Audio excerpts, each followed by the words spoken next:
One of them, Jaws. This is a really funny review, I think. It's a measure of how the film operates that not once do we feel particular sympathy for any of the shark's victims. It puts good actors to the test. They have to work very hard just to appear alive.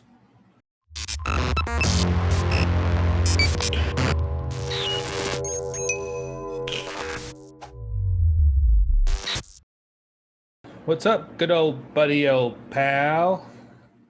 Hey, buddy. Sorry, calling you from the car. I've been on the road a lot, promoting the movie. So, uh, Yeah, grinding.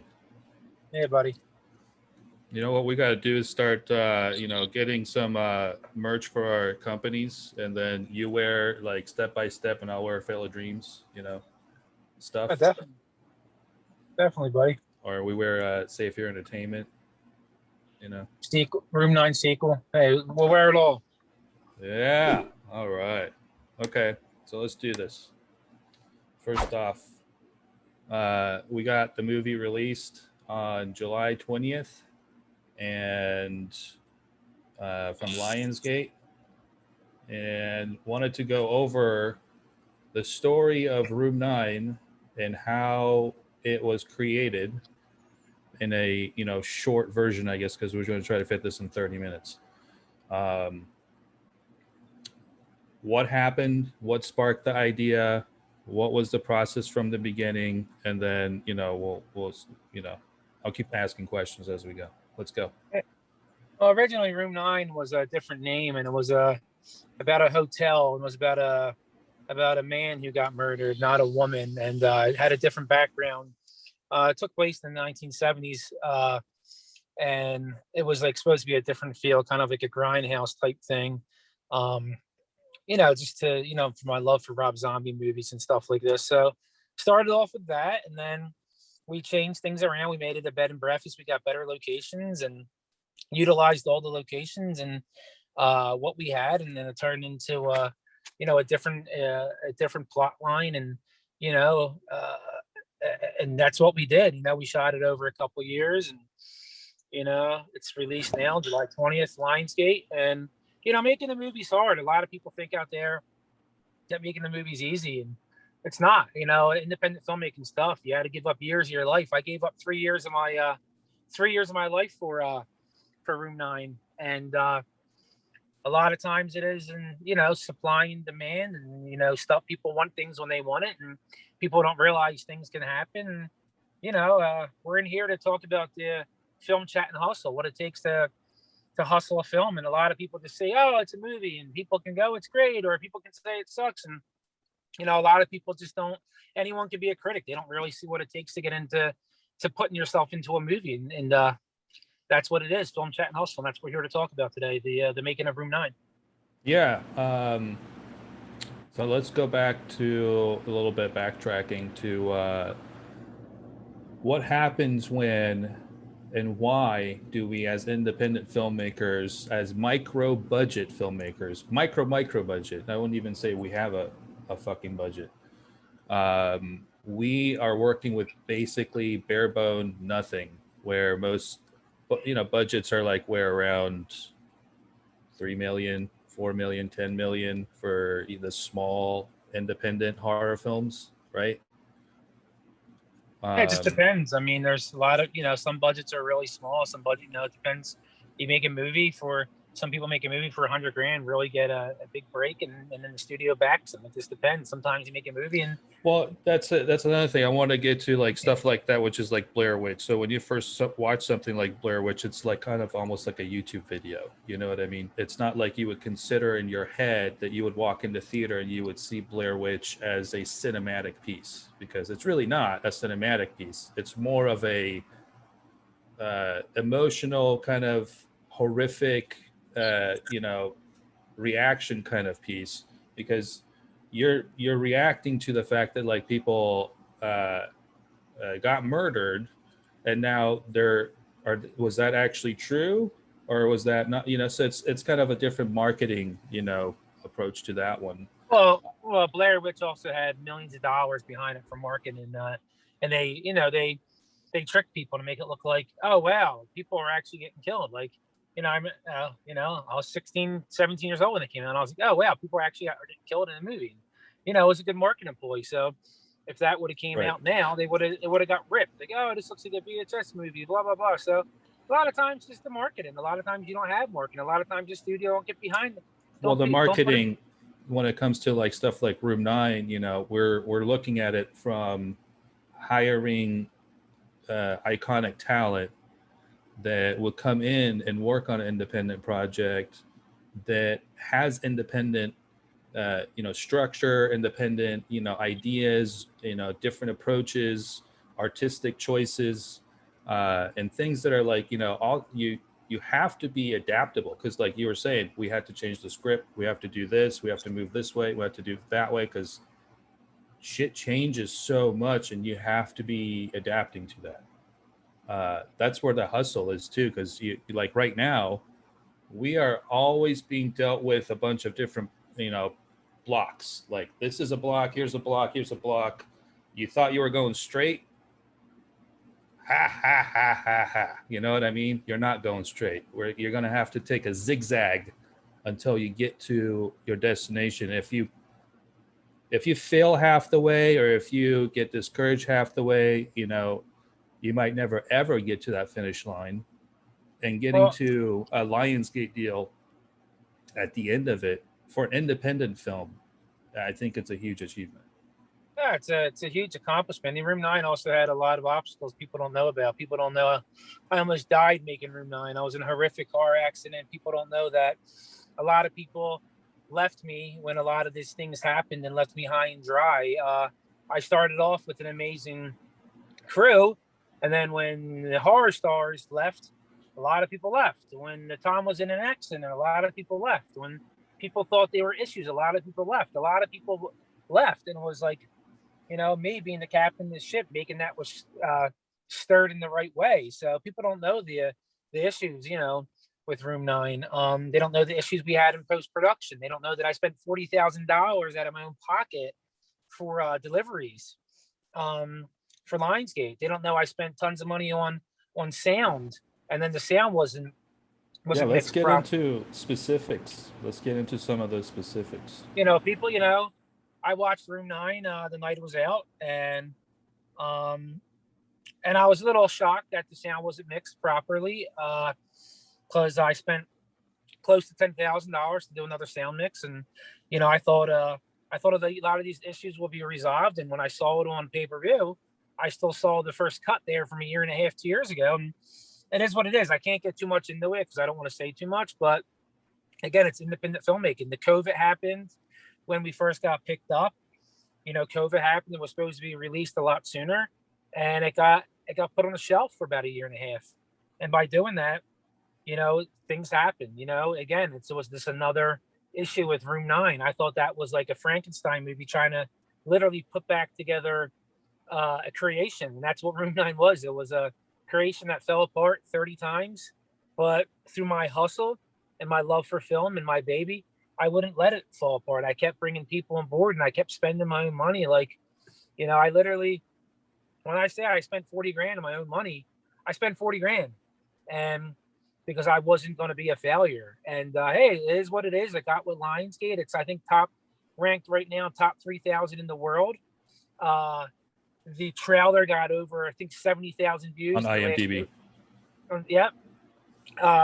Which is up there with Extreme and all the big movies. And then the trailer, I think, got close to 70,000 views in the last 3-4 days. So obviously it's out there. It's getting looked at. There's always going to be a lot of people, like critics, putting down your art because they can't do it. At the end of the day, if everyone could be a filmmaker, everyone would be a filmmaker. That's why Well, maybe 1%. That's why 1% of people filmmake, and the other 99% talk shit. Or well, they even the people that do make the films, a lot of films don't go anywhere because there's also the networking aspect of it. Is who do you know and how do you get things to actual distribution, where you go to Walmart and then you see your DVD, in Jared's case, like he has like 10 in his hand when he goes to Walmart.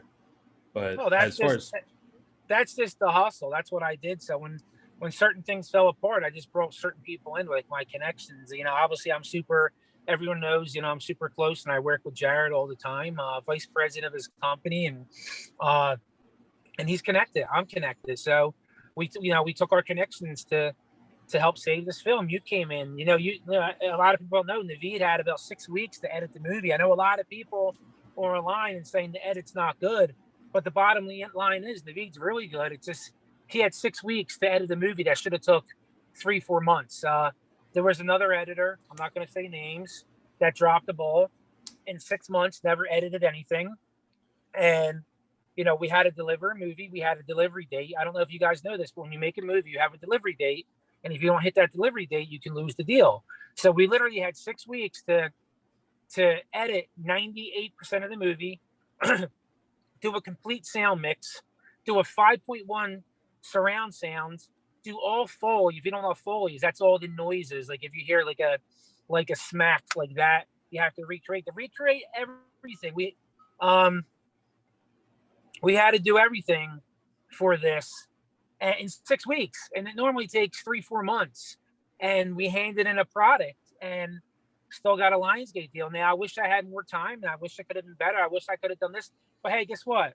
Wishes that's what they are, wishes. This is a reality, and I love and support all my thank all my supporters. There's a lot of supporters, a lot of Team Tom, and there's always going to be a lot of haters. So, to them, I just try not to pay attention. Does it get you down as an artist? Sure. I'm super sensitive. As a producer, I don't care, because I just want to keep on pumping out content and make, and try to pay my bills. But as a creator, what I mean? Yeah, sure it hurts, because it's something that I wrote, and I'm a good writer. I've been repped by ICM. I'm very good at writing, and it's I wish the story was told a little differently, but it is what it is. It's still out there. It's still at Lionsgate, and top 3,000 in the world right now. I appreciate everyone's support, but and a lot of people won't come on a podcast and admit when they're wrong, but I'm humble.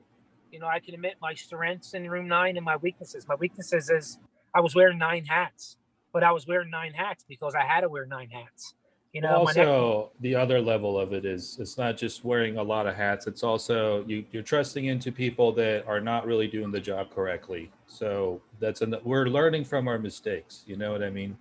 There are a bunch of things that happen that are mistakes, and we learn from it. And that's why Film Chat Hustle is one of the biggest reasons. Like, we wanted to start this to actually be able to talk about that humbleness and to be able to talk about that humility, that we take on that and we learn from that as much as possible. It hurts, people take advantage of you, that you think they're your friends, or you trust them, and shit happens.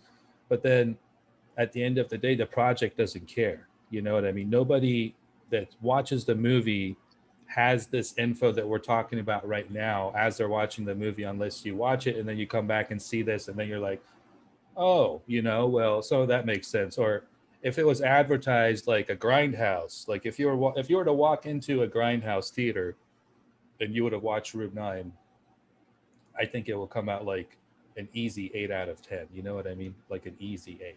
Yeah, if the sound was a little better. But at the end of the day, you gotta move on. I just worked on another movie with Jared. We were just in Brooklyn, worked on I can't say too much about it, but a major movie, multi-million-dollar project, and you move on. I mean, but then if you go, like, if you put Room 9 advertised as a mainstream like horror or something that was made like it, you know what I mean? Like that's made for like $100 million or whatever. You go compare that, it's like, okay, well this one is a 3 or that one is a 5 or a 6. Like, it's kind of like you can't really compare the two because the mindset is off.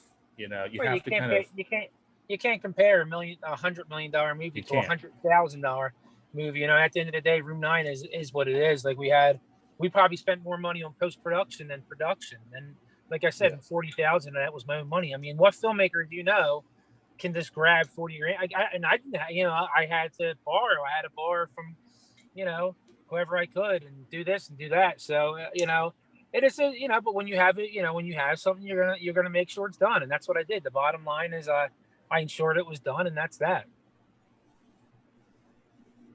Heck yeah.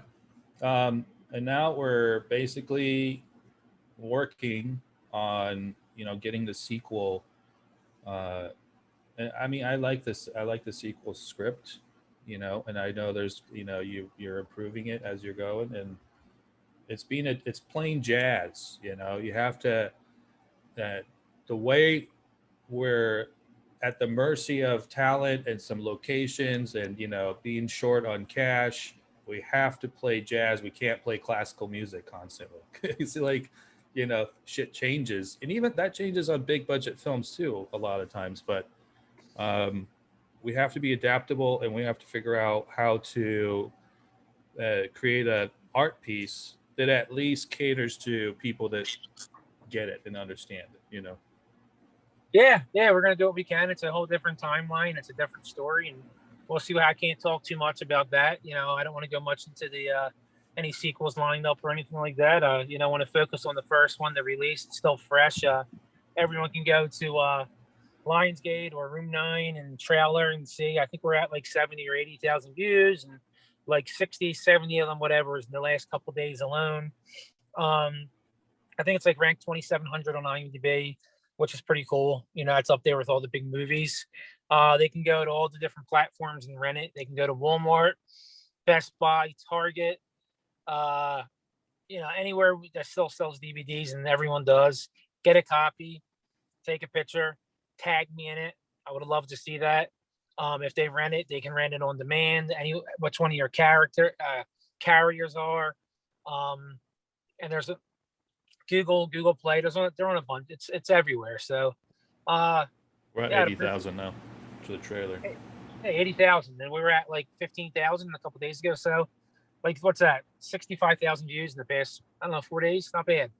Um, that means people are looking at it. So, yeah, just keep looking at it, keep running at the numbers, and you know, just never give. You know, like I tell filmmakers, never give up on your dream. Just keep pushing. It's not, if everyone wanted to make movies, everyone will make movies. That's why there's a very limited people that do. It's a tough business. Entertainment is tough because you're always critiqued. You're you're basically out there. You're out there. You're putting yourself at the mercy of critics, people, criticism, and that's that. I mean, it's that, you know, you have to have thick skin, and as creators, it's tough, but you know, it took me, I don't know, X amount of years. I couldn't even tell you, 10, 15 plus years to get a movie made. As a filmmaker, not as a producer, but as a filmmaker, like where I directed, wrote it, and stuff like that. So I just say keep plugging away. It's tough, and don't let people like discourage you from your dreams, or you know, or anything. Just keep going, keep filmmaking, keep hustling, keep making films, because the next one and the next one and the next one and the next one will hopefully improve and get better and better and better. Well, you are also trying to make a movie that sells. There's another aspect of it. So that's something that I think a lot of people or a lot of filmmakers don't have in mind, that you're boxing a product and you're supposed to be selling that thing. So you went, and because of your connections and people, you know, you had um,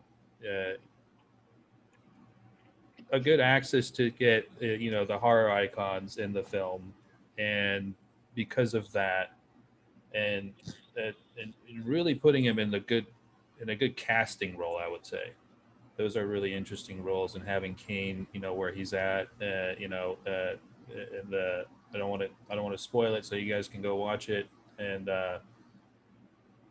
it's a really interesting setup, and um, that really, at the end of the day, even Apple uses the same marketing kind of at like grindhouse horror and combination of horror icons. This is a good marketing tool to be able to sell your product to somebody like Lionsgate, like somebody that's walking by that has, you know, deals with Lionsgate, and he wants to go, you know, do their thing. And it's like, oh, what do you got? Oh, let's go do this because I know they love this shit, and let's go, you know, fucking sell this. Yeah, well, at the end of the day, I've known Scout for a long time. I've been friends with Scout for That's a a good long strategy. time. So, you know, I got her on board, and then Kane and Berryman I'm friends with, but Kane and Berryman, their manager, I'm really good friends with, Judy. So it kind of just went down to logistics and talking and using my connections and saying, look, guys, come into town, do me some favors. So that's what it really was. A lot of Room 9 was a lot of pushing, hustling, and favors. And I asked a lot of wrong people for the right favors. It is what it is. It's independent filmmaking. You got to realize sometimes you don't have this to do that, and you get what you pay for. So it's Learning definitely our a learning. lessons as we're Yeah, going. It's good. it's definitely a learning experience. It's definitely a learning curve. You learn for the next one, but I got a lot of positive feedback, and I got a lot of haters. So we got a lot of cool things coming up. We got the sequel. We got a TV show. We got we got a lot of movies and mainstream stuff. And like I said, I just produced a multi-million-dollar film with Jared. So, there's a lot of good things to be happy about. A lot of good blessings. You can't take one thing with a critique and get upset about it. Even though I did, and it still hurts me a little bit. When someone doesn't like something I make, but it is what it is. I mean, you can't take it too much to heart that that people have opinions. That's what it is. On that note, to close this section of the podcast up real quick, I want to read some of the reviews for some big name movies, and these are movies we all love. This is how I think reviews really don't matter, because reviews are, they're like a-holes. Everybody has one. And at the end of the day, it's good to take in both of the reviews, good or bad, and figure out how can I if it's even constructive criticism, because most of it is just like, are you projecting your own life onto my film? Because like you're making no sense. And so one of them, Jaws, this is a really funny review, I think. It's a measure of how the film operates that not once do we feel particular sympathy for any of the shark's victims. It puts good actors to the test. They have to work very hard just to appear alive. I think that's horseshit. Are you serious? I'm like, that makes no sense on why or in what kind of a mentality you even watch that movie. It's really funny. And then the other one was Alien, 1979, the first one. For the most part, things simply jump out and go boo. Yeah. That's what kind of review? Boo, boom. Like boo. That's it. That's all you have to say about that. Shawshank Redemption. I don't mean to be cynical, but isn't prison life supposed to be a little less nostalgic than this? That had nothing to do with that. Didn't get the point. So yeah, it is what it is. It's just man. Whatever, whatever with the reviews. At the end of the day, it's about the market. You just have to wait for a whole year and just kind of see where we're at. Yeah, exactly. But the other thing is, like, we got Camp of Terror going on Indiegogo, and want to talk about that real briefly, and then we can wrap it up. Yeah, we got I never done a Camp of Terror. I've never done an Indiegogo before. It just always was good at raising equity, and we decided to do one, and yeah, we're doing okay with it. I mean, we're looking to raise more. We got another couple weeks at the campaign. We're going to try to hit our goal and then do another month. But yeah, that should be a small little interesting project. And if you guys would like to donate, go to the page, just Google Camp of Terror Indiegogo campaign. You'll see it. If you want to donate, we have some cool perks. Starring in the movie, getting killed, having your pictures taken on set, just some really cool stuff. So if you support indie film and you want a part of a project that go places, me, Jared, myself, Navid are involved. We got a lot of cool actors involved. So we would really appreciate, if you want to go on there and check it out. If you have any questions about it or anything private, you can send me a message on Facebook. Ask me anything you want. A lot of people have been reaching out privately to Facebook to ask. Even I've been asking some right requests. Hey, Tom, if I do this role, can I do this, this, and this? So I always work with actors as a director. I always work with actors to see what their limitations are and where they want to go and do things. Now, a lot of times if it's scripted, I'd say keep the script and I help with the character. But if it's someone that's putting up money and it's interested in developing a character and it's there to develop, I work with them that. So you guys please check that out. Maybe we can leave a link on this page, like down below or something. That'll be great. It'll be on the podcast, main pod. So on our, we got filmchathustle.com on the podcast page.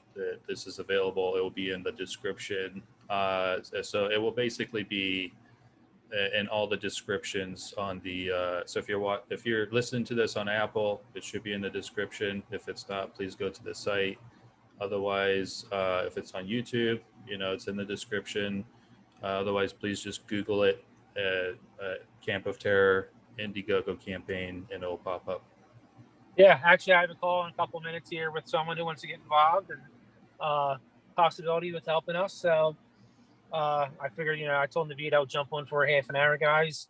Talk to you guys, do it quick. It's been a while, since I've done one of these. It's we both do this. Navid's doing a great job, and we try to get these in every couple of weeks, but sometimes life on the road and stuff like that. So appreciate tuning in. Please help keep running us up this numbers. We're a bunch of independent filmmakers, studio filmmakers, just hustling, trying to keep the ball rolling. So like I said, if you want to keep the ball rolling and rocking with us, tune in, like, subscribe our page. If not, then maybe you can donate to the Camp of Terror campaign and be a part of it, and see you on set. Yeah, and it definitely means a lot for you guys to subscribe and help out on that level, share and everything. And we're going to do our best to get some interviews or chit chats with other filmmakers and cast members and all that kind of stuff as we go through. So good times, guys. Thanks for listening. Thanks for listening, guys. Go rent Room 9, either in Target, Walmart, Best Buy. You can buy the DVD. You can rent it anywhere online. Please leave leave an honest review. If it was for you, it was for you. If it wasn't, it wasn't. But just realize, taking everything into consideration that we went through, how hard it was to get this movie made. We didn't have a huge budget, and when you don't have budgets like that, there's come restraints. So we got it done. It took a couple of years, but we got it done. We got a Lionsgate deal, and at the end of the day, it's amazing. That's God. So keep grinding, keep hustling, keep chatting, keep subscribing. We appreciate you guys. Love you guys. Thanks for listening. We'll talk soon. Love you guys. Yeah. Bye.